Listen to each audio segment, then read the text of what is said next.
¿Qué tal, queridos televidentes? Soy Arturo de Gimnasio Mental y con Javier estamos aquí para hacer un nuevo video, que en específico una entrevista a, a Iván Manríquez de Proesteros. Venga, venga, venga, venga. Bienvenido, Iván, bienvenido a una transmisión más. Todo bien, Por todo fin se bien. armó esta entrevista. Por fin se nos dio el gusto de poder charlar con usted en un espacio tranquilo. Aquí Ya, ¿no? justamente en sus oficinas, ¿verdad? En nuestro territorio. En el territorio de Proesteros. Pero platíquenos, ¿qué es Proesteros? Antes de que yo llegue a decir algo más. Me gustaría que usted lo dijera. Muy bien, pues Proesteros es una asociación civil, un grupo de ciudadanos que se forma hace, 30 y qué, 7 años yo creo, 36. 36 años. En 1988, échenle pluma a ver si me equivoqué. Aquí Ah. la información que encontré, sí, 1988, que serían unos 40 años, un poco más. Ya en el 28 cumpliríamos los 40, ¿no? Ándale, las primeras 40 primaveras de trabajo ininterrumpido. Surge como por la inquietud de trabajos, bueno, desarrollo, vamos a decir, así le llamamos, ¿no? Pero más bien crecimiento urbano en la zona del estero de Punta Banda, allá para el lado de la Bufadora, aquí en Ensenada. Por aquel entonces, una investigadora de Estados Unidos, Barbara Massey, ella estaba haciendo estudios aquí de aves en la zona de Marisma y en el estero de Punta Banda, y de pronto pues vio esto que venía como un crecimiento urbano proyectado para para generar un impacto muy grande en la zona, un impacto ambiental. Y ella como bióloga y estudiosa del ecosistema se dio cuenta luego, ¿no? Sobre todo viniendo de acá de California, de la zona donde muchas de las zonas como el estero ya han sido modificadas. Allá se hablaba, no sé actualmente, pero generalmente manejamos el concepto o la cantidad de que aproximadamente como el 90% de los humedales de California se destruyeron por cuestiones de crecimiento urbano, pues supongo en aquel entonces no tan bien planeado, ¿no? 90%. Válgame. Cuestiones como habitacionales, sí, turísticas, militares, todo esto, ¿no? Comerciales. Ella en aquel entonces vio aquí como que a lo mejor dijo, ah, caray, Y el patrón. para acá viene, sí, ¿no? Entonces, en ese entonces, por ahí tenemos incluso unos planos muy viejos donde se veía como toda la parte interna del estero iba a ser prácticamente una sola marina, lo cual, por supuesto, iba a traer un impacto ambiental muy grande, ¿no? A raíz de esa preocupación, se acerca a otro investigador aquí de Baja California, aquí de Ensenada, y juntas empiezan a trabajar en pensar, ¿no? ¿Qué van a hacer? Entonces empezaron a buscar a el sector gubernamental, enviar cartas, buscar gente, decir, oigan, aguas, porque lo que viene puede tener un impacto grande en la zona, ¿no? Y ese impacto ambiental no solamente se quedaría ahí, podría convertirse en un impacto social. Claro. Porque, por ejemplo, estos sitios son zonas de crianza de peces, por ejemplo, ¿no? Entonces, muchos de estos son de interés comercial o importantes en las cadenas tróficas, en las cadenas alimenticias, ¿no? En el estero hemos encontrado lenguados, así pequeñitos, ¿no? Me encontré una vez uno chiquitito así, un poquito más grande. Y entonces, bueno, ahí comprobamos, ¿no? Esos son sitios donde estos peces, que son de interés comercial para alimentación humana, se reproducen en estas zonas. Entonces, el impactar una zona como esta puede llegar a impactar una actividad económica que sería la pesca y a la vez pues la repercusión social que tendría en ese grupo en particular, que serían los pescadores, ¿no? Entonces todo va de la mano, ¿no? Siempre esos tres van muy ligados, lo ambiental, con lo social y con lo económico. Sí. Se tiene que hallar ese equilibrio porque si no, pues sería como algunos que ponen el ejemplo, ¿no? Una silla de tres patas, ¿no? O una mesa, le quitas una de ellas, se tambalea.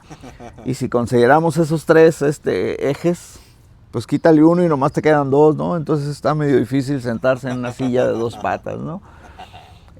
Así nace Proesteros y posteriormente, bueno, de manera particular ahí en la zona, en el estero de Punta Banda.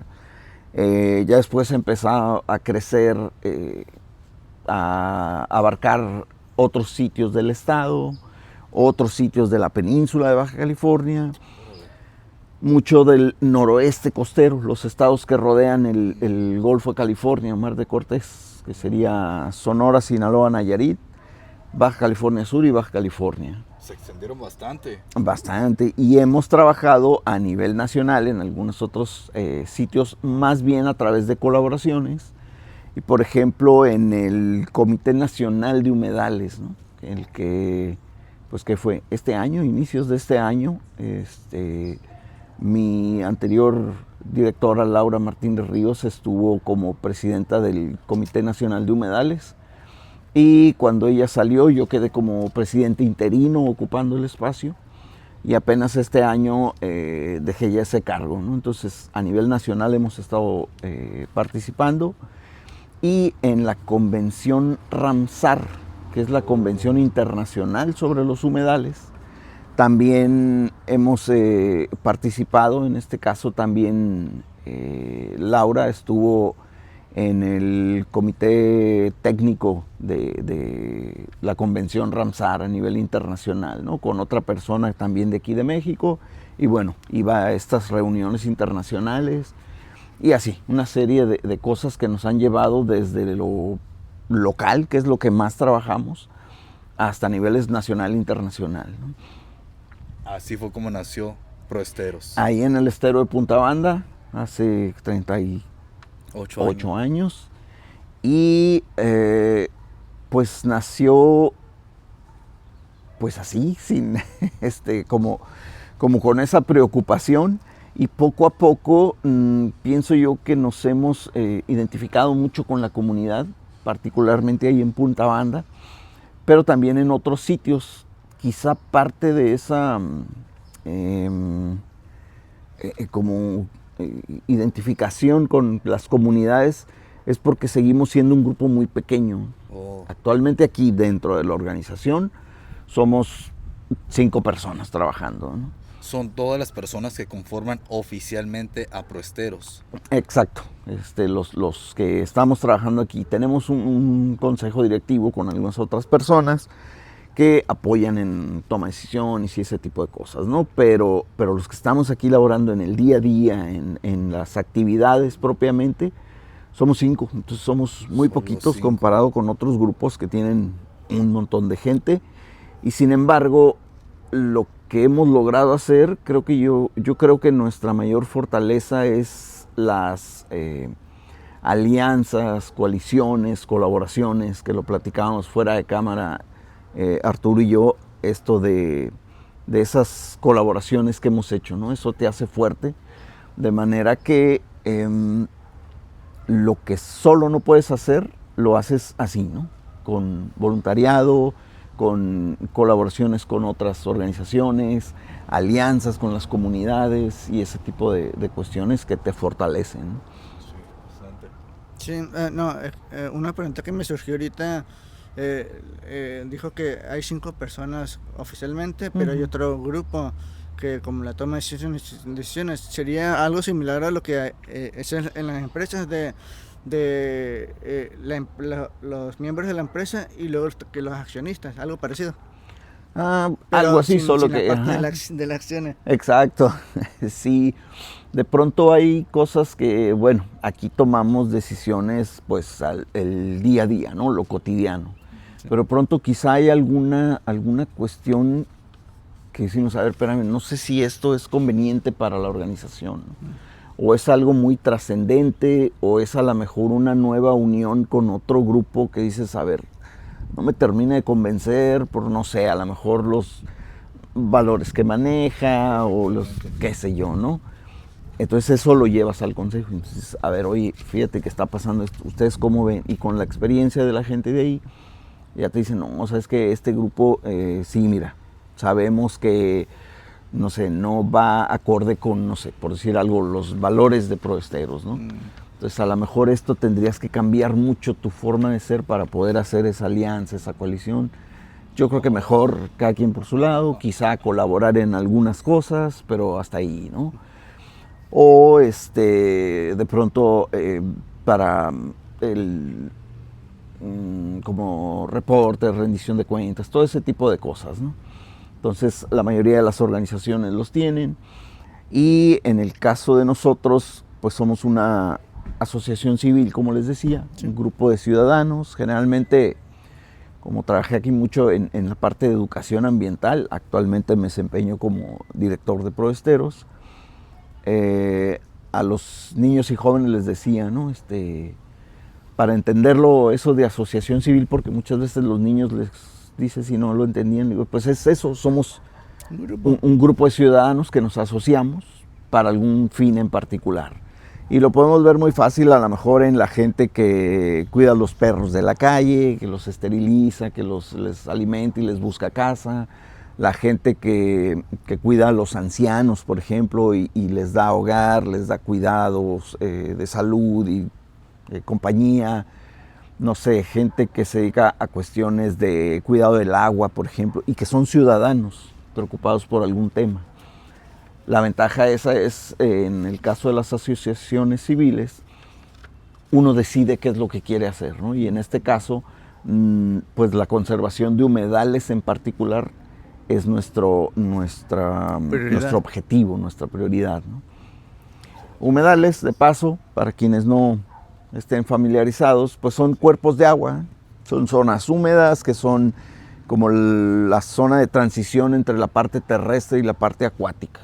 Pueden ser marinos o pueden ser de agua dulce, agua estancada o agua en movimiento, temporales o permanentes. Y aquí tenemos ejemplos cercanos aquí en Ensenada, ¿no? Los clásicos y que siempre manejamos, ¿no? El estero de Punta Banda, que es donde nacimos, es un cuerpo de agua salada. Todos los días sube y baja la marea, de pronto lo puedes ver casi seco y de pronto lleno hasta el tope. Y es agua salada, ¿no? Obviamente es permanente porque para que se seque el mar, pues la veo medio complicado, ¿no? Entonces esos son permanentes, ¿no?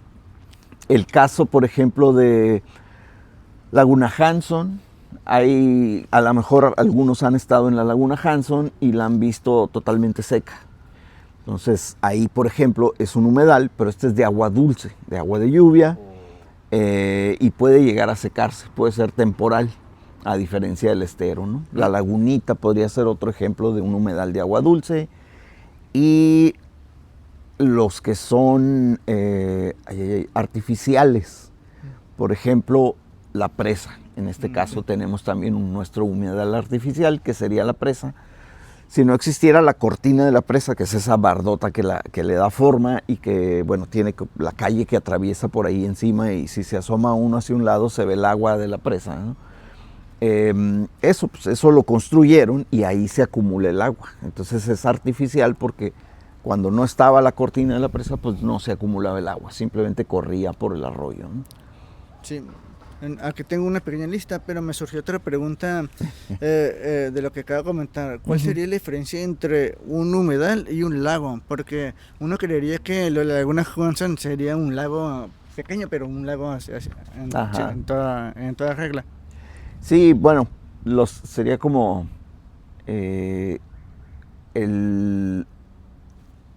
los humedales son diferentes tipos de agua. La Laguna Hanson es un tipo de humedal, ¿no?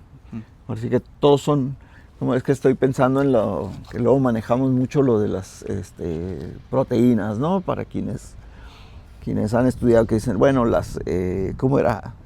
Las enzimas todas las enzimas son proteínas, pero no todas las proteínas son enzimas, sí. ¿no? Hay diferentes tipos, ¿no? Sí. Entonces, igual, ¿no? Todos los lagos son un humedal, un cuerpo de agua. Pero humedales tenemos diferentes, ¿no? Están los lagos, el estero, los arroyos son considerados humedales, los arrecifes de coral, Ok. las presas en el caso de los artificiales, los arrozales incluso también. Entonces hay de diferentes tipos de humedales y prácticamente pues todos conocemos algún humedal, pero generalmente pues no lo nombramos así, ¿no? Decimos, vamos a la lagunita o vamos al estero, no decimos, vamos a ir al humedal. Entonces creo que últimamente, o será porque nosotros estamos en ese ambiente, he escuchado más que la gente nombra los humedales como tal, ¿no? Incluso en algunos grupos, como ofrecemos pláticas a grupos escolares, nos ha tocado muchachos de secundaria, sobre todo algunos de primaria, que cuando decimos que es un humedal, y luego algunos sí levantan la mano y saben, ¿no? Digo, mira, se ve que poco a poco se ha ido avanzando, ¿no? Cuando yo empecé en esto, hace algunos años, en la parte de educación ambiental, ya me topaba yo con personas que ya habían estado mucho tiempo en educación y me decían, no, pues es que sí se va viendo una diferencia. Y sí es cierto, ahora que pasaron tantos años, yo veo esa diferencia, como que poco a poco sí se va moviendo esto, como que cada vez hay más promoción de la cultura ambiental, ¿no? En las escuelas, en los medios de comunicación, las mismas organizaciones, las dependencias de gobierno. Entonces, quizá hubo un tiempo que estuvo, digamos, como de moda, ¿no? El cuidar el ambiente. Y pues qué bueno, porque se abría ese espacio para nosotros entrar y cuidar promover este cuidado, ¿no? Sí, entonces eso demuestra que aunque ayude poco a poco, la cultura en lo ambiental va aumentando. Sí, yo creo que sí, ¿eh? Sí, me decían a veces estas personas que cuando yo empecé era el chico Proesteros, decían. Y ahora por ahí alguien me dijo que me decían el señor Proesteros. Entonces dice la canción, cómo han pasado los años. Pero en aquel entonces pues me encontraba ya con los que cuando yo apenas empezaba aquí, ellos tenían ya tiempo. Y me decían, por ejemplo, es muy complicado que te apoyen para hacer proyectos de educación ambiental, porque no puedes asegurar de inmediato un cambio. Dices, oye, voy a ofrecer talleres para niños, o pláticas, o actividades, o lo que sea, ¿no? Y la gente decía, bueno, ¿y qué resultado vamos a ver? Pues voy a ofrecer 15 talleres, ¿no?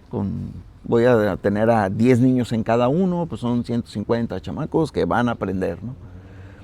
Sí, pero, o sea, ¿qué voy a ver yo como resultado? ¿Qué onda, no? Y si uno, pues no sé, como en unos 20 o 30 años, cuando estos niños sean grandes, vamos a saber si de veras hubo ese cambio, ¿no?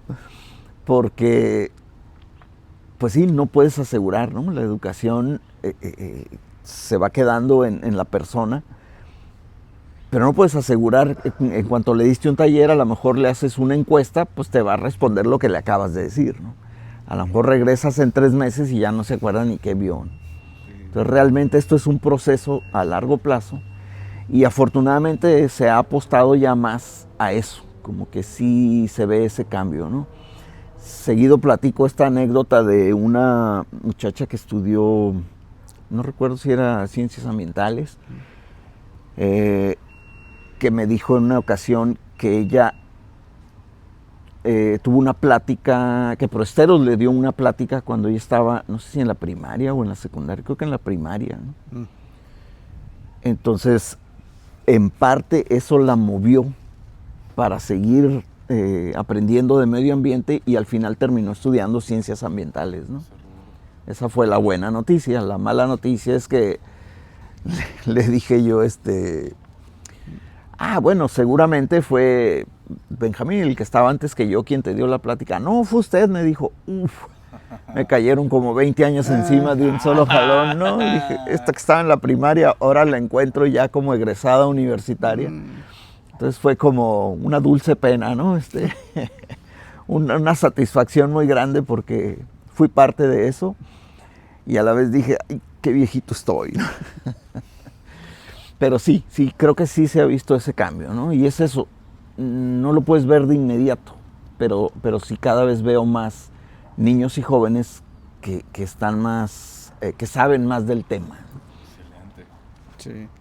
Ahorita mencioné que tengo una lista, pero en su primera, ahorita cuando comenzó a explicar sobre el proestéreo, me doy cuenta que abarca un par de cosas en lo que tenía que preguntando, pero pues aquí tengo alguna que tal vez podría valer. Hace rato mencionaba que proesteros y en general cualquier decisión ambiental se maneja con 3 ejes. Pues, ¿de qué manera logra equilibrar el desarrollo económico de la región con la estricta protección que suele haber las regulaciones y todo eso? Híjole, pues es complicado porque siempre, en general, yo creo que en todos lados, ¿no? Iba a decir en nuestro país, pero yo creo que en todo el mundo, generalmente se le da prioridad a lo económico actualmente, enseguida a lo social, y lo ambiental pasa a tercer plano o a cuarto, ¿no? Sin darnos cuenta que es eso, se necesita ese equilibrio, ¿no? Y a veces la conservación del ambiente es vital para los otros dos, ¿no? Sí. Algunos ejemplos podrían ser estas actividades económicas que dependen de la salud ambiental. En San Quintín, por ejemplo, hemos visto mucho acuacultores, ¿no? Los acuacultores yo creo que son los que más están sensibilizados y se dan cuenta de la importancia de cuidar el ambiente porque su producto depende, pues, enteramente de la salud, en este caso de la bahía de San Quintín. Entonces, si la bahía está contaminada, ahí es donde ellos están produciendo sus ostiones o lo que produzcan. Entonces, podrían, por ejemplo, ellos perder una certificación a nivel internacional si el producto no está saludable para consumo humano. Entonces, a ellos les importa mucho que la bahía esté bien, porque de eso depende su producto y exportarlo, no sé, hacia Japón, hacia Estados Unidos, hacia donde sea, ¿no? O incluso para la venta interna, ¿no? Nacional. En el caso, por ejemplo, de agricultores, pues el agua. Si los arroyos y otros sitios no captan el agua, estos humedales, que son humedales propiamente, también se verán afectados por la escasez del agua. Los pescadores, lo mismo, lo que decíamos hace rato, ¿no? Esta parte de que los humedales son sitios de crianza de algunas especies comerciales de peces, también se verían afectados, ¿no? Y, por ejemplo, los prestadores de servicios de, no sé, pesca deportiva, incluso cacería, que a mucha gente no le gusta mucho la actividad por la cuestión de los animales, pero pues al fin y al cabo es una actividad regulada por el gobierno y también es una actividad económica y los prestadores de servicios lo mismo, dependen de la salud del ecosistema para ese tipo de cosas, ¿no? Entonces eso va como muy de la mano y sí se tendría que lograr ese equilibrio entre, sí, entre lo económico y lo ambiental. Y les digo, eso, ¿no? Lo económico y ambiental se refleja en un bienestar social. Unos acuacultores alguna vez nos decían, bueno, mira, es que la compañía, ¿cómo se llama? La empresa, de aquí tenemos a tantas personas, dependen, no recuerdo cuántas, ¿no? Por decir algo, 30 familias, ¿no? Porque aquí trabaja el papá, la mamá o ambos, y entonces de este trabajo depende esa familia. Se acaba esto si por cuestiones sociales, no digo ambientales, se daña la producción o algo y la empresa quiebra o tiene que cerrar, pues son 30 familias que ya se vieron afectadas y se quedan sin trabajo. Entonces todo va muy ligado, ¿no? Parte del trabajo que Proesteros hace, ¿verdad? Y ustedes como asociación civil, ¿fue difícil crearla? Y hablo jurídicamente ante el gobierno como ya legalmente una asociación civil. ¿Fue difícil ese proceso? Es bueno que me haga esa pregunta, porque la respuesta la desconozco. Mira, fue hace tanto tiempo, yo ni había nacido. No, yo no trabajaba con Proesteros, no me tocó el mero inicio, pero sé que en ese entonces, según yo, sí era un poco más complicado, ¿no? Pues de hecho, de pronto sigue siendo, ¿no? Pero actualmente hay muchas asociaciones civiles, entonces ya seguramente es un proceso como más sencillo, rápido, supongo. Más accesible. Ajá, más accesible, ándale. Entonces en aquel entonces, no sé, yo apenas estaba estudiando y no me tocaron los inicios de Proesteros, ¿no? Con esa parte legal desconozco, pero por ejemplo sí recuerdo que me platicaban de originalmente hasta la cuestión del nombre, ¿no? Proesteros se llamaba Lagunas y Marismas de las Californias, Asociación Civil. Entonces, hasta eso como que decían, no, pero es que queremos que se llame Proesteros. Y sí, pero no nos dice nada. Y en el mismo registro, así como que vamos a ponerle, y le dejaron ese nombre, ¿no? Ya con el tiempo pudieron cambiarlo. Entonces, como así, esos detalles que de pronto, por cuestiones legales que seguramente han cambiado, eso, no podían poner cierto nombre porque tenía que llevar implícito algo más de lo que se trataba, ¿eh? Algo así, la verdad es que, pues te digo, no estuve yo en ese tiempo. Y justamente en estos días estábamos platicando mi exdirectora y yo de redactar la historia de Proesteros, que sirva como base para nuevas organizaciones. Siempre hemos sido pues muy compartidos, digamos. Que decimos, oye, si nosotros ya pasamos por ahí, ¿por qué no le evitamos a las nuevas organizaciones que a lo mejor cometan errores que cometimos? O facilitarles eso, que decir, oye, es que queremos hacer tal cosa, y nosotros decir, ah, sí, ya lo hicimos y no funcionó, ¿no? ¿Qué errores podría usted visualizar ahorita que fueron algunos principales? Algunos. No sé, quizá a lo mejor estas cuestiones como de burocracia y ese tipo de cosas, ¿no? Que de pronto dices, ah, pues es que nos fuimos por este camino y resulta que cuando nos dimos cuenta era mucho más fácil venir con tal persona y se haría rapidito, ¿no? O escogimos el camino largo y era un trámite así, así, así. Como ese tipo de cosas, yo creo, ¿no? Quizá, no sé si se escucha. Vamos a esperar la moto. Estamos en el mero centro de la ciudad de Ensenada. Estamos en el así corazón. que si se oye por ahí algún motor. Sí, cosas, yo creo que a lo mejor de ese tipo, ¿no? Más como de forma que de fondo. No, yo creo que no ha habido así alguna cuestión muy grave que digas, híjole, es que así la regamos, como que no, esto de plano no iba, ¿no? O sea, yo creo más bien esas trabas que dices, era mucho más fácil hacerlo de esta manera, sí. No sabíamos y se hizo de esta otra, ¿no?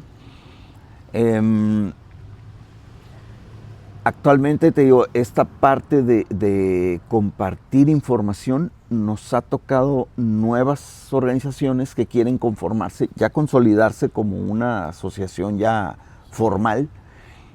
La mayoría de los grupos empiezan como los llaman ahora colectivos, ¿no? O como coaliciones, gente que quiere hacer algo y empieza a moverse.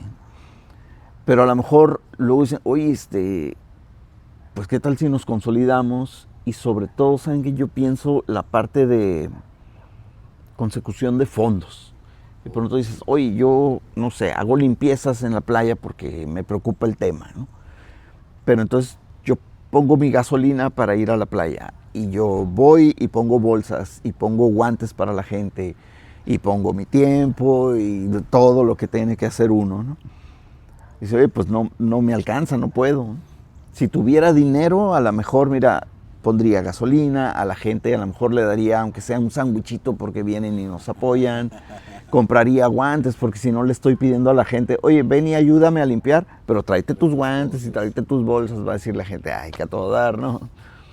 Entonces muchas veces la gente busca ya consolidarse como organizaciones porque eso te da la posibilidad de conseguir fondos, decir, oye, quiero hacer una limpieza, necesito, no sé, 5,000 pesos para esto. Y a veces si no estás como una asociación, es más difícil que te suelten dinero, como si tú quién eres, ¿no? Nomás llegas y me pides dinero, pues ¿cómo, no?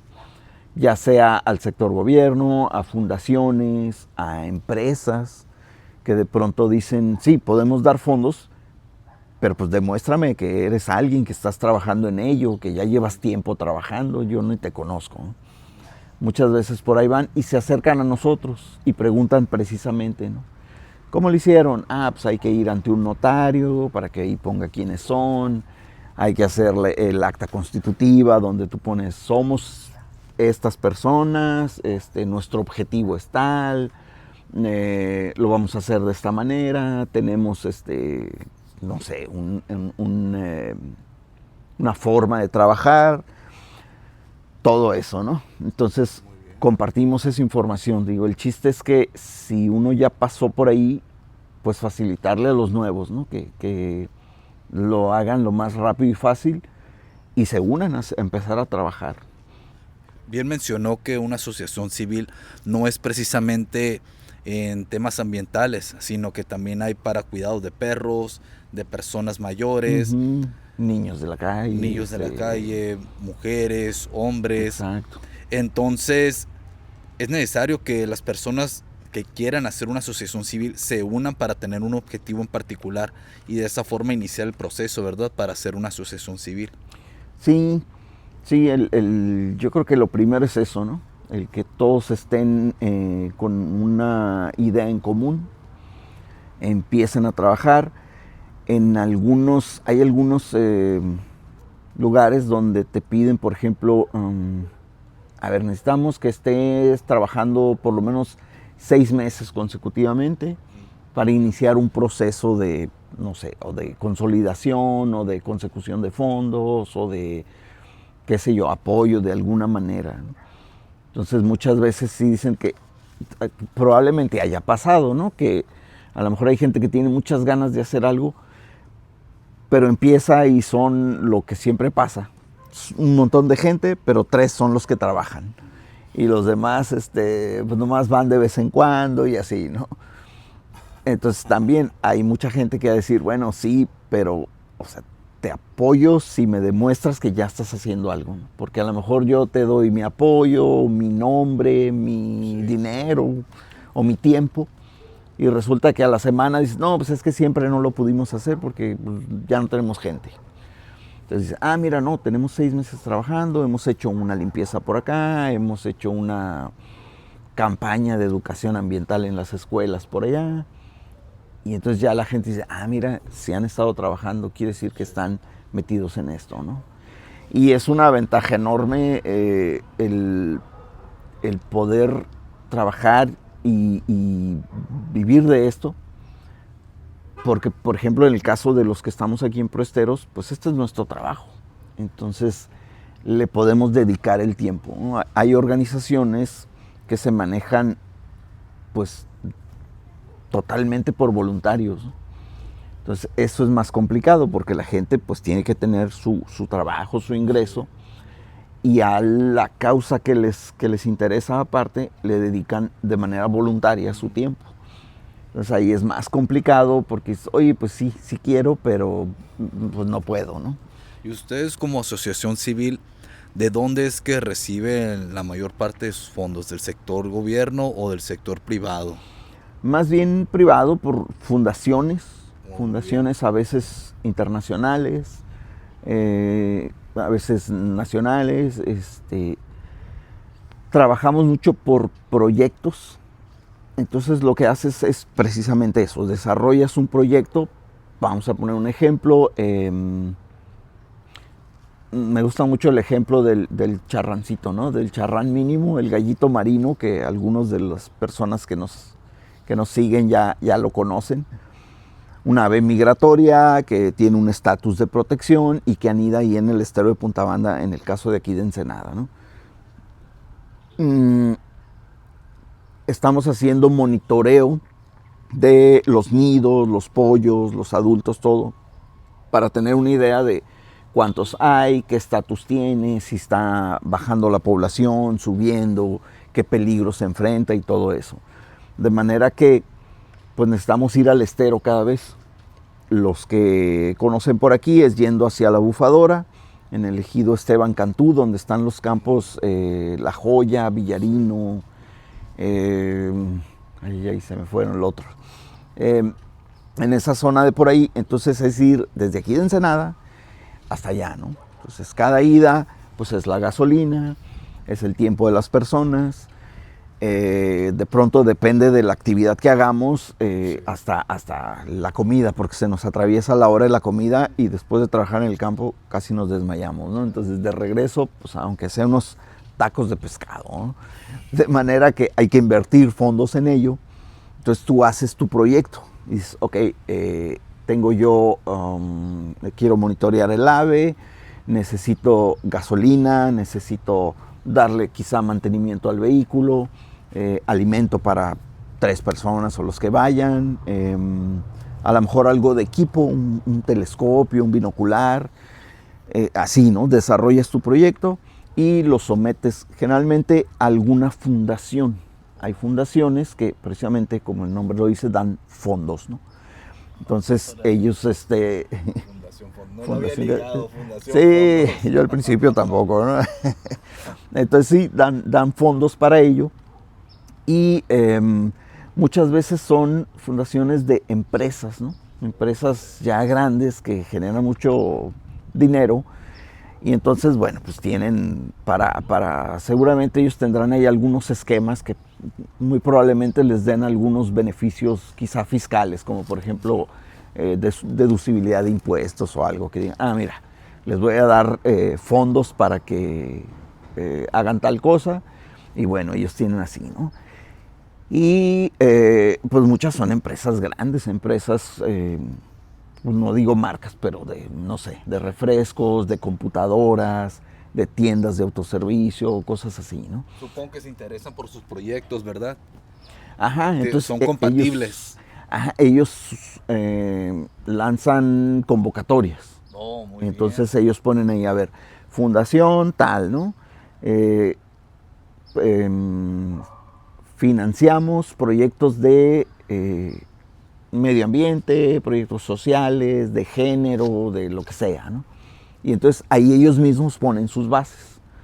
Y dicen, por ejemplo, trabajamos solamente, en alguna ocasión busqué, no recuerdo quiénes eran, que les decía yo, queremos trabajar en tal lado, ¿no? En el estero o en la zona costera, ¿no? Y nos decían, sí, pero fíjate que no, nosotros trabajamos solamente como terrestre, ¿no? En la zona terrestre, no trabajamos en las zonas costeras. Entonces ellos definen lo que a ellos les interesa. Sí. Quizá por digamos, el rubro que maneja su empresa o lo que sea, ¿no? Pero sí hay algunos así que los ves y dices, mira, no más falta que diga, Proesteros, te necesitamos, ¿no? Porque dice, sí, trabajo en zona costera, con educación ambiental y con investigación de aves, ¿no? Entonces, pues es lo que hacemos, ¿no? Y hay otras que son muy generales, por ejemplo, conservación de medio ambiente, que incluya, por decir algo, educación ambiental. Entonces, bueno, yo hago educación ambiental, ahí pones y ellos ya van definiendo. Y dicen, oye, sí, está muy bueno tu proyecto, te damos fondos y tú nos compruebas lo que hiciste y listo, ¿no? Entonces, es muy interesante. A veces también le platicaba yo a la gente que me acompañaba al campo, a veces, sobre todo los estudiantes ya universitarios, decía, miren, esta es otra actividad que pueden hacer ya como profesionistas, no trabajar en una empresa o para el gobierno, sino ustedes mismos hacer su propia asociación de lo que ustedes les preocupe o de lo que quieran hacer y definen sus propias metas y todo eso, ¿no? Entonces, ahí es donde ya uno va definiendo qué es lo que quiere y busca esas fundaciones a ver si coinciden con lo que uno maneja. Y sí, sí hay muchas, les decía yo, parece increíble, pero ustedes nos ven que nos vamos al campo y los acompañamos a los estudiantes, les platicamos, vemos aves y todo, nos paseamos y todo, y nos pagan, les digo. Nos pagan por ello, les digo. Entonces, ustedes podrían hacer algo así, ¿no?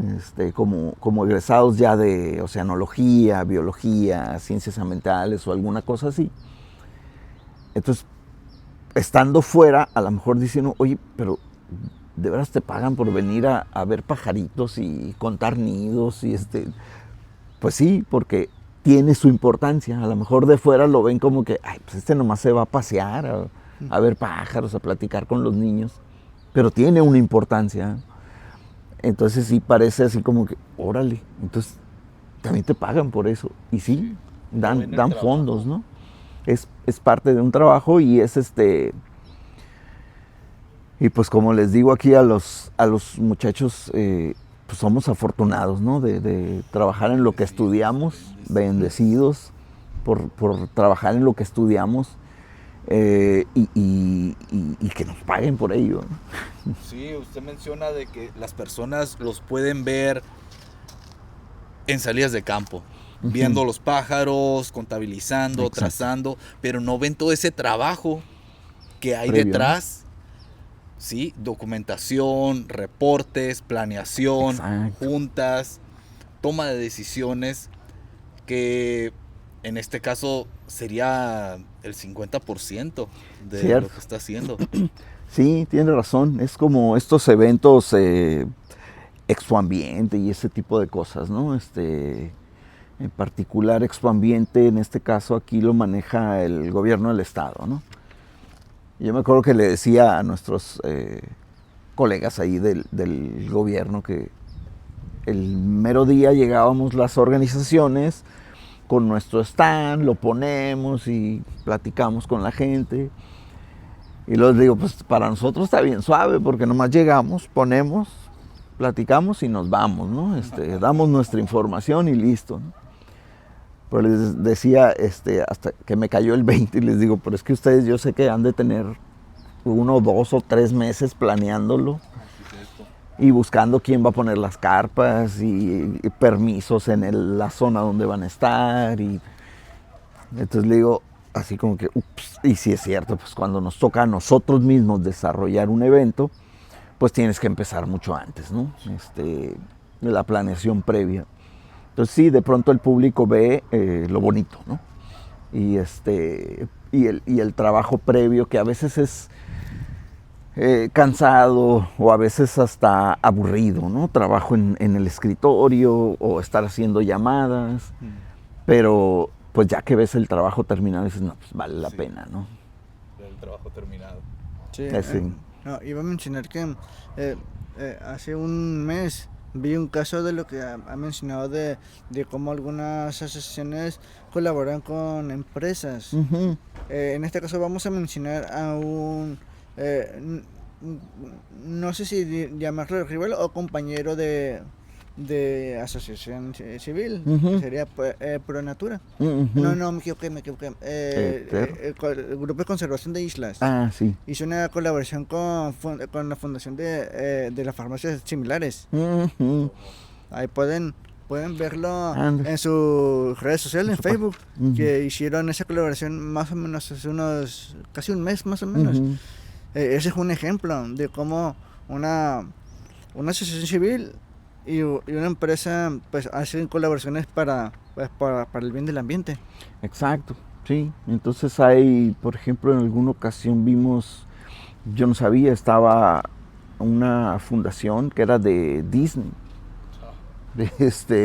Daba fondos, una de las computadoras HP, ¿no? También tiene su fundación, Coca-Cola, en fin, así hay muchas que tienen. Y esas son pues muy grandes, ¿no? Y hay otras que dan fondos pequeños, les llaman ellos, que pueden ser, no sé, de 5,000 a 20,000 o 25,000 pesos, ¿no? Hay algunas que dicen fondos pequeños y son, o sea, hasta 50,000 pesos, que uno podría decir, si no tienes nada, dices, hoy pues pequeño, échamelo, ¿no? Y eso, para quienes van empezando o para quienes tienen un proyecto muy específico, pues no sé, hasta 5,000 pesos pueden ser la diferencia entre lograr completar ese proyecto o no, ¿no?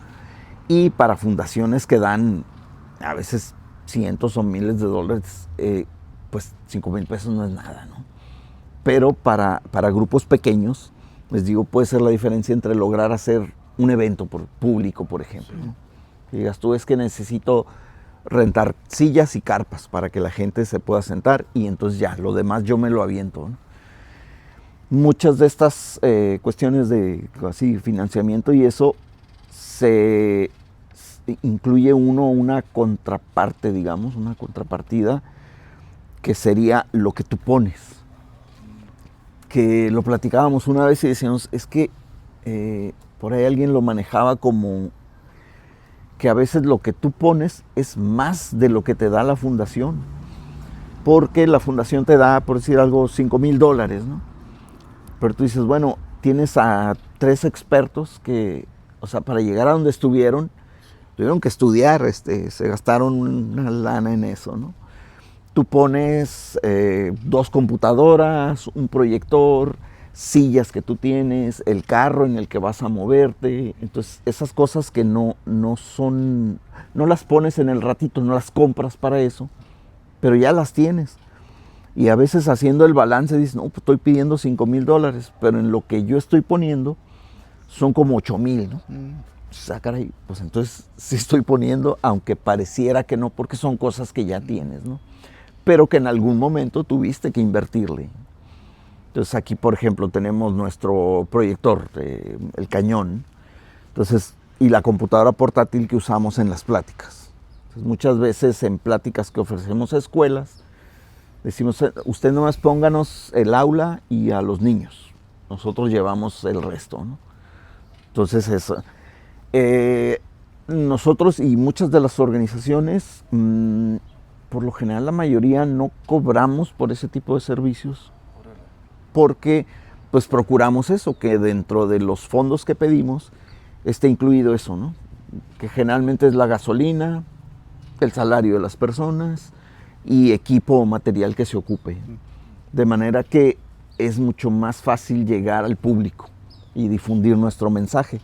A que si cobráramos a lo mejor dirían, híjole, pues es que sí, pero somos una escuelita acá en las afueras, que no tenemos fondos, o no podemos llevar a los niños al humedal en un camión.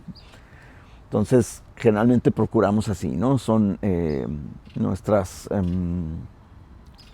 servicios, digamos, serían gratuitos y de ese modo alcanzamos a difundir de mejor manera nuestro mensaje. Ahorita ya ha mencionado varios aspectos de presteros. ¿Cuáles serían los mayores logros históricos, por decirlo, de la propia asociación que han tenido en su larga historia? Logros históricos. Sí, pues quizá uno de ellos fue esta cuestión en el estero de Punta Banda, ¿no? El primero, porque de ahí surgimos, ¿no? En ese entonces había una compañía que iban a hacer, era como, ¿cómo era? Más bien como ensamble o traslado de como torres petroleras, ¿no? O sea, no era sacar petróleo de aquí, sino construcción. No recuerdo bien cómo era, te digo, yo no estuve muy al inicio, ¿no? Entonces esta compañía iba a desarrollar ahí un proyecto que seguramente iba a afectar la zona del estero. Incluso se hablaba de, el estero está protegido por una lengüeta arenosa muy larga, como de 7 kilómetros. Y se hablaba incluso en algunas versiones de que iban a abrir la base del estero. Entonces el estero tiene una entrada de agua por acá arriba y son los 7 kilómetros de largo, ¿no? De modo que acá en la cabeza del estero, pues las condiciones son muy diferentes que afuera, donde está el oleaje. está acá todo calmado, la salinidad es diferente, la vegetación que está dentro, a diferencia de las playas que pues básicamente tienen arena. Entonces abrir una boca de este lado sería modificar totalmente la dinámica del estero y de su dinámica natural, ¿no? Ese quizá fue pues, el primer gran logro, ¿no? Evitar que la compañía se asentara ahí, evitar este desarrollo, más bien por el lado turístico que les digo, de la cuestión de que iba a ser una marina interna, que iba a afectar también muchísimo. Y bueno, ahí viene también esta parte complicada de buscar ese equilibrio entre el desarrollo y la conservación. Porque también luego pues viene esta parte es que los ambientalistas dicen, pues no quieren nada, no quieren que nada se toque, y entonces de qué van a vivir y así, ¿no? Entonces, bueno, el chiste es buscar ese equilibrio, ¿no? Otro ejemplo podría ser una campaña que se llevó a cabo en San Ignacio y Guerrero Negro, en Baja California Sur. En Guerrero Negro muchos sabrán que está pues una de las salineras más grandes del mundo y en aquel entonces se iba a extender de Guerrero Negro a San Ignacio. Entonces los que participaron en aquel entonces veían como una amenaza para las ballenas que se reproducen ahí en la laguna de San Ignacio, también en Guerrero Negro, pero esa extensión, de acuerdo a lo que se decía, iba a afectar la reproducción de las ballenas, ¿no? Migración y reproducción. De modo que participamos en esa campaña. Yo no estaba todavía en Proesteros, pero es quizá uno de los logros mayores porque se trabajó pues, a nivel internacional con montones de organizaciones, ¿no? En ese entonces Proesteros tuvo contacto con la compañía Mitsubishi, que era la que está junto con el gobierno mexicano, son digamos los accionistas o los dueños de la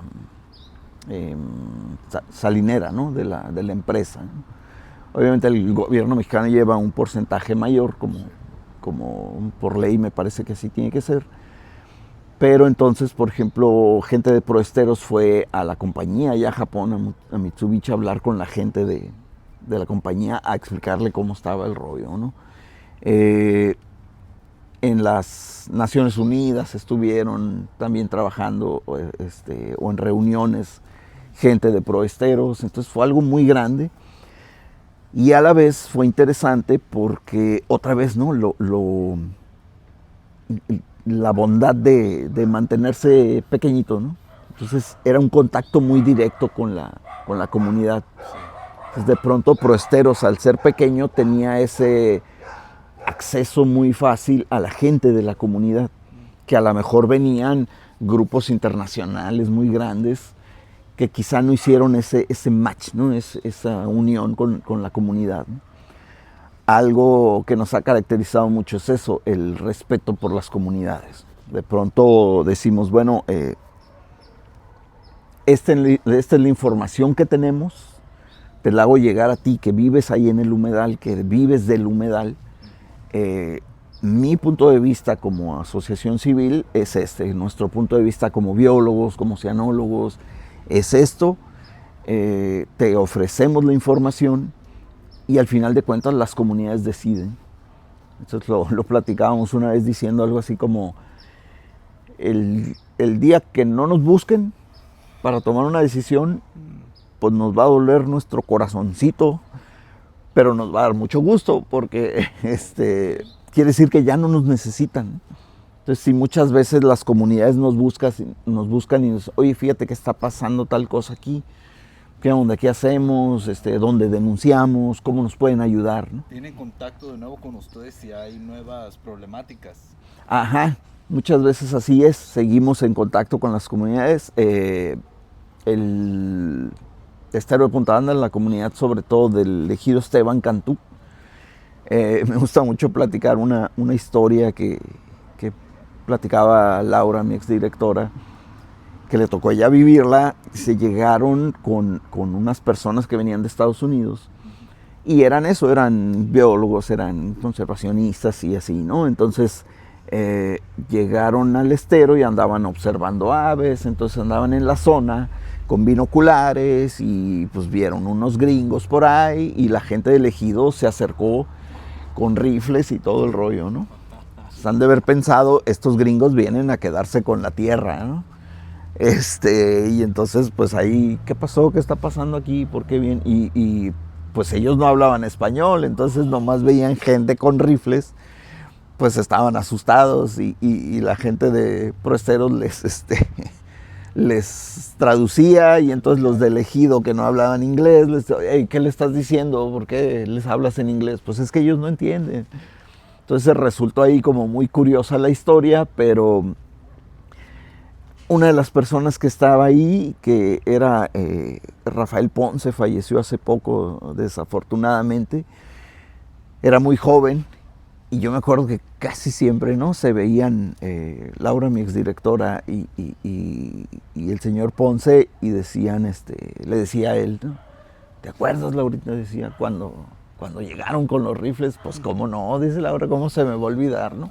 Y siempre lo platicaba el señor Rafael, ¿no? Entonces, como ese tipo de cosas donde tiempo después la comunidad se dio cuenta de que no éramos una amenaza, no queríamos quitarles nada, no queríamos prohibirles sus actividades, sino que ellos las desarrollaran. Y ese yo creo que es otro tipo de logros, ¿no? Esos logros de crear con la comunidad una cercanía y confianza, ¿no? Nos tocó ver a alguien que vino y dijo, oye, es que lo que pasa es que allá fuimos al ejido y preguntamos y nos mandaron para acá, dice. Nos mandaron con ustedes, dijo, pues ellos tienen la información, vayan con ellos, ¿no? Entonces, mira, sigue esa relación. Y hasta la fecha creo que llevamos muy buena relación con la gente, particularmente aquí del Esteban Cantú. Y así, ¿no? Entonces, esos son otro tipo de logros que no son a lo mejor tan visibles como la campaña de San Ignacio de las ballenas, pero son igual o más satisfactorios el saber que las comunidades nos identifican. Hace un momento platicaba acerca de sus trabajos comunitarios con las escuelas, de las charlas que les pueden dar los niños. ¿Cómo los docentes o las escuelas se pueden acercar con ustedes para que den este tipo de actividades a los niños? Sí, yo creo que a lo mejor ahorita lo más fácil es a través de la fanpage de Facebook, ¿no? Todo muy bien, mensaje directo. Sí, Proesteros, así separado, Proesteros AC, nos buscan en redes sociales y por ahí a través de Messenger nos llegan los mensajes. Entonces, oye, fíjate que tengo un grupo escolar, quisiera darle una plática o una salida al campo, que también las hacemos. Básicamente lo que ofrecemos es la guía, digamos, la visita guiada, ¿no? La información. Sí. La escuela se encarga de camión, permisos, lonche, lo que tengan que llevar, ¿no? Entonces nosotros lo que hacemos es ofrecer esa información que a lo largo del tiempo pues hemos ido reuniendo. A veces les digo yo, el mismo profesor o el guía que vaya con ellos, podría él platicarles, miren las plantas, los animales, ¿no? Pero en el caso, por ejemplo, de el estero de Punta Banda, hay a veces lugares donde sabemos que está la planta fulanita en cierto lugar del estero, ¿no? O está el puente y abajo sabemos que por ahí va a haber cangrejos. A lo mejor el profesor les puede ir explicando, pero si no sabe esos ciertos puntos se puede perder de algo. Además de que uno que ha trabajado tanto tiempo en esas zonas, por lo general tienes, por decirlo así, más educada la vista o el oído, ¿no? Estás y de pronto escuchas algún ave o un animal o lo que sea y dices, miren, escuchen. Y entonces ya les explicas, ¿no? Esa es una ave que no todo el tiempo está aquí. O al revés, ¿no? Mira, esas son muy comunes. Cuando escuches eso, quiere decir tal cosa, ¿no? O al verlo, Ay, mira, aquí está un cangrejo, ¿no? Y a lo mejor los niños no saben, ¿no? La experiencia acumulada. Exacto, ajá. Entonces son cosas que ya sabemos hasta dónde están a veces, ¿no? Otra cosa muy satisfactoria, ¿no? Ahorita me acordé al decirlo de los cangrejos. Me tocó en alguna ocasión llevar un grupo de niños al estero y estaba un niño en particular que tenía, o sea, no quería ni enlodarse, ¿no? Y había unos cangrejitos, entonces agarramos unos cangrejos y se los mostraba yo, ¿no? E incluso le decía a uno, a ver, te lo puedo poner en la mano, nomás pon la mano tú y pues va a caminar y se va a bajar, ¿no? Entonces con cuidado, que no les hagan daño. Y el niño le tenía miedo. Entonces, así como cuando, no, espérame, no. Y te va a hacer cosquillas nada más. Y, total que cuando se animó a agarrarlo, pues ya, no, pues le cambió, ¿no? Le cambió hasta la cara casi. Decía así como que, uy, y se fue. Y luego todavía va con el profesor, la profesora, y le dice, es que agarré un cangrejo, ¿no? Entonces, esa es parte también de la vivencia, ¿no? Lo que cambia a estar en el aula y estar nomás platicado o ver fotos, a estar en el campo y embarrarte de lodo y tocar, sentir el aire, hasta algún olor de las plantas, del ambiente. Sí, impacta más vivir la experiencia. Exacto, es experiencia, es sensorial, ¿no? Entonces eso también da mucha satisfacción. Entonces ya saben, si se quieren acercar con Proesteros, simplemente manden un mensaje a sus páginas que estarán en el link de descripción. Exacto. Y podrán disfrutar de esta guía interactiva que la naturaleza les puede dar. Ensenada, que es su hogar. Mencionaba también, y se me hace algo muy, muy importante conocer, ¿cómo se enteran de los programas, de las fundaciones? ¿De qué manera ustedes saben que hay una convocatoria?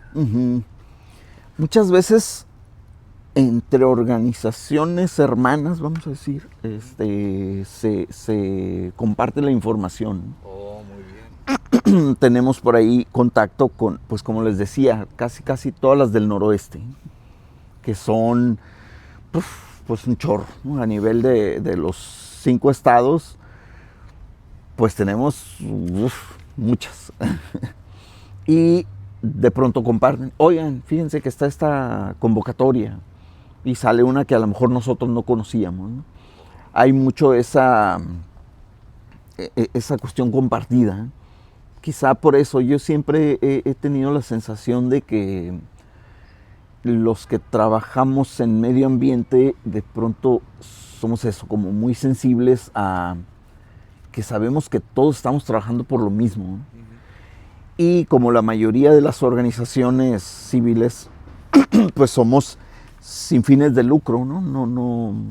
No somos una empresa, sino más bien eso, asociaciones que nos dedicamos a esto. Pues tampoco es como que, hoy si le paso la información a alguien más, me va a ganar y me voy a quedar sin dinero yo, ¿no? O trabajamos temas diferentes. A lo mejor uno trabaja más hacia la zona, como lo que ponía de ejemplo hace rato, ¿no? Zonas terrestres. Sí. Yo trabajo en el desierto, o trabajo con el cuidado del agua, o particularmente con, no sé, tortugas marinas. Oigan, a ustedes les va mejor este proyecto, miren que salió esta convocatoria. Entonces, oigan, salió esta, ¿no? Y a lo mejor el que trabaja con cuestiones de pesca y cerca de los pescadores, a lo mejor nosotros que trabajamos mucho, por ejemplo, con aves y biodiversidad, pues bueno, esto es más una cuestión económica y social, la de la pesca, que a lo mejor nosotros, que es más de investigación básica, pues no chocan. Entonces puede ser que a ambos nos den fondos y todos salimos beneficiados, ¿no?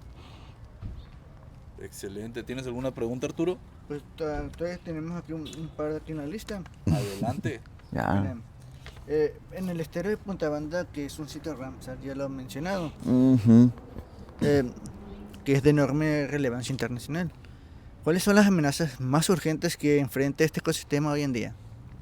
Yo creo que ahorita, ¿cómo se dice? Como la invasión de zonas, de terrenos, ¿no? La urbanización. La urbanización, pero no planeada, ¿no? O, ¿cómo se dirá? Como, que de pronto gente llega y se establece en zonas donde no debe. Como hemos visto en la misma ciudad, ¿no? En los arroyos, cerca de los arroyos. Quería recordar que se le dice crecimiento de la mancha urbana, ¿no es así? Ajá, va creciendo la mancha urbana, la gente llega y se pone donde no debe, ¿no?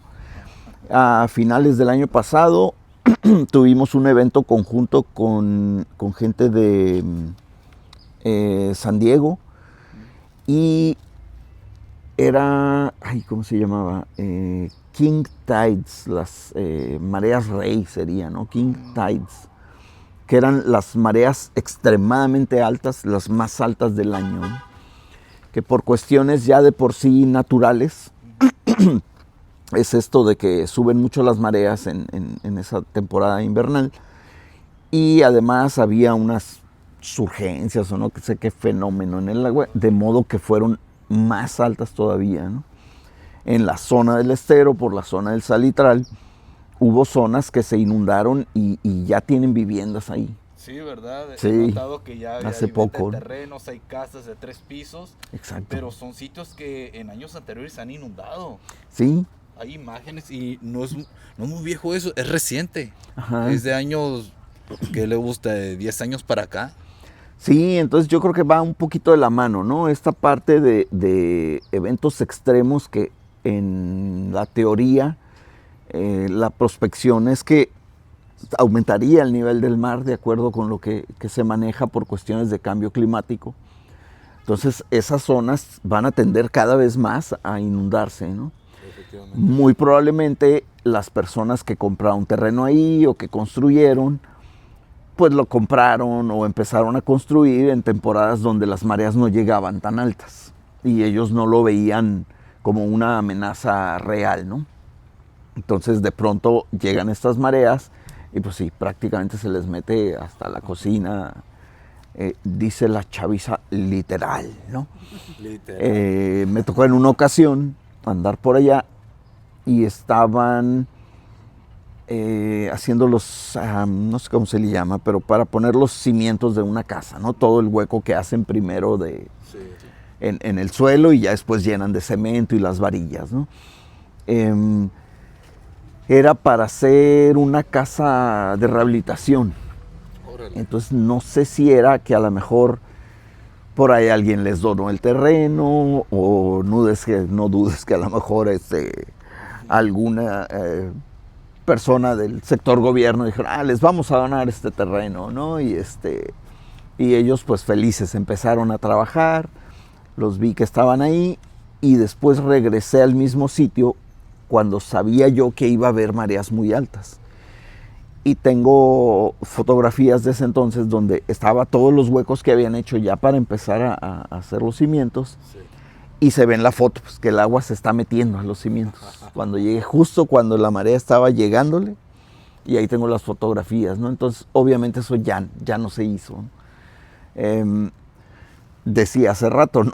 Para ganarle al mar, pues para que el mar se seque está canijo, ¿no? Y para ganarle también, ¿no? Porque si hablamos de necedades, nunca le vamos a ganar al mar ni a la naturaleza, ¿no? Entonces, en esas zonas, pues no sé, ni aunque construyas una barrera o algo, seguramente por abajo se te va a filtrar el agua. Son zonas de inundación y el agua reconoce su camino, ¿no? Entonces está complicado y yo creo que esa es una ahorita de las principales amenazas. La basura también, ¿cómo le llaman? Como basureros clandestinos. También hay muchas zonas donde la gente va a tirar escombros, va a tirar basura. Yo creo que aquí en el caso del estero no sería, por ejemplo, casos como de pesca furtiva, cacería ilegal, ese tipo de cosas. Pues no se dan mucho por acá, ¿no? A lo mejor En alguna ocasión nos tocó que nos dijeron que estaban sacando almejas, mucha almeja. Decían, no, es que es para consumo propio, ¿no? Pero la persona llevaba como 4 costales. Entonces dije yo, bueno, va a tener una familia como de 45 personas, ¿no? Para que sea de autoconsumo, ¿no? Pero yo creo que eso, hace poco que hubo en los últimos años esta cuestión de las descargas de aguas negras. También, ¿verdad? Que pues no fue solamente en el estero, fue en toda la bahía, por cuestiones, bueno, ya ahí de las plantas de tratamiento que eran muy viejas, necesitaban mantenimiento, hasta que finalmente pues ya le inyectaron algo de fondos y están, pues de hecho creo que todavía faltan algunas de ellas de ya quedar al 100%, ¿no? Algunas ya fueron avanzando, pero sí, era equipo muy viejo que no se le dio mantenimiento y bueno, en un momento dado pues soltaron prácticamente aguas negras al estero y a la bahía, ¿no? Y pues ya están trabajando afortunadamente en ello, pero esa es otra amenaza que siempre podría estar latente. Problemáticas en el estero.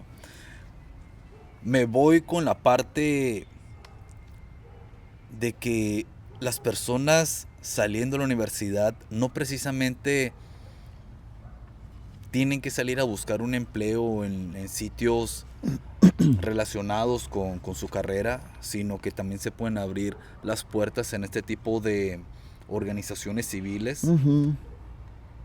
Y va mucho con lo que ellos quieren, con lo que ellos aportan a la sociedad y les nace, les gusta, y es una manera de generar, ya hablando más a fondo de todo esto, sus propios recursos, con las convocatorias, con los proyectos que hay en las diferentes fundaciones. Así que tienen oportunidad, no nada más es ir a buscar un empleo a algún lugar, que no está mal, pueden agarrar experiencia, pero si su energía, si su caso, si su visión es hacer algo más para la comunidad, está este camino, las asociaciones civiles. ¿Alguna otra pregunta con la que quieras cerrar, Arturo? Pues veamos un poquito aquí. No, es que pues hay unas cosas que tal vez le podría interesar. Ahí van incluso de promocionar. Adelante. Están organizando los talleres gratuitos de verano en tu colonia, aquí, enfocados en ecología y el cuidado del agua. ¿Qué impacto esperan generar en los niños de las comunidades participantes? Sí, bueno, estos talleres los está promoviendo un par de profesores y un colectivo trabajando por el cuidado del agua y del ambiente. Creo que es el 3er año que los hacen, apenas se acercaron a mí. Es curioso, una de las profesoras es bióloga y estudió conmigo un tiempo. Entonces, ¿por qué no había pensado en ti, no? Incluso ella con estudiantes de secundaria, muchos años los acompañé al campo. A veces también nos acordamos y le digo, sí, cuando iba a nacer mi hija, yo andaba en el campo contigo, le digo, y me habló mi esposa, ¿no? Ay, ¿sabes qué? Estoy con ella acá en el campo y sus estudiantes, ¿no? Pero aguántame tantito, ahorita voy para recibir a mi hija, ¿no? Entonces, de pronto dice, oye, pues vamos haciendo esta colaboración. Generalmente ellos lo hacen en las colonias, más que esa cuestión ambiental, como que su visión es crear comunidad. Está interesante lo que manejan, es como de la misma comunidad que salgan esas actividades. Sí. Si por ejemplo alguien de la comunidad sabe bordar, entonces que, mira, la señora o el señor que sabe bordar, que venga y a los niños les dé un curso rapidito de cómo bordar, lo básico, ¿no? Una persona de la colonia es biólogo, pues que traiga el tema de ¿no? alguien de ahí trabaja en césped, pues que venga y nos hable del cuidado del agua. Entonces es eso, más que nada es como que vuelvas a la colonia, ¿no? Al barrio. Entonces eso, crear esa comunidad, porque si luego a veces la gente ni se conoce, ¿no? Y yo creo que a todos nos ha pasado en algún momento, alguien decía, son ciudades dormitorio. Sales en la mañana tempranito y regresas a dormir.